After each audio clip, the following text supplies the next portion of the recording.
This technique of transcendental meditation turns the awareness within 180 degrees, and one naturally dives through subtler levels of mind, subtler levels of intellect.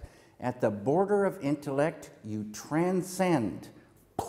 You experience pure consciousness, infinite bliss, happiness.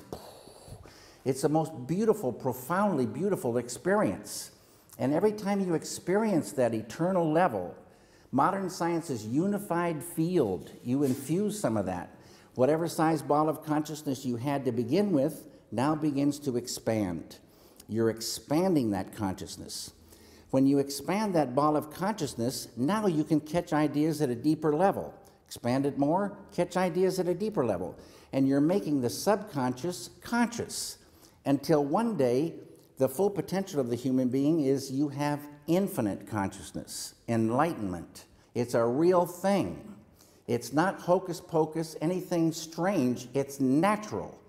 Every human being has this full potential, and you just need to unfold it. Unfold it by diving within, experiencing that, absolute, the transcendent, the unified field, totality, the self, all these names for this field, but it's one field. And tied to consciousness is intelligence, creativity, happiness, love, energy, and peace, all positive. You experience it, you infuse it, you begin to grow in that, and the side effect is negativity begins to lift away. And I say negativity, like stress, anxiety, tension, sorrow, depression, hate, anger, and fear, the enemy for creativity. All this negativity, stress, it squeezes the tube of the ideas, the flow of ideas. It squeezes, it hurts us. It's a terrible thing.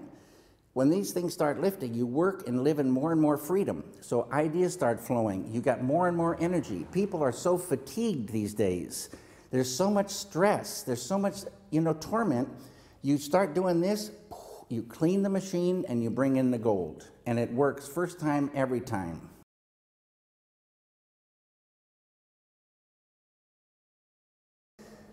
It is phenomenal. When I first started meditating, before that, my first wife, I had so much anger inside myself, I would take it out on her. And so 2 weeks after I start meditating, she comes to me and she said, "What's going on?" I say, "What are you talking about?" And she said, "This anger, where did it go?" Huge, huge blessing to her. I wasn't giving it to her anymore. I didn't even realize it had gone. So common sense again tells you, if all this anger and hate and fear and tension goes, relationships are going to improve incredibly. More and more happiness, more and more love comes, relationships are going to get really good.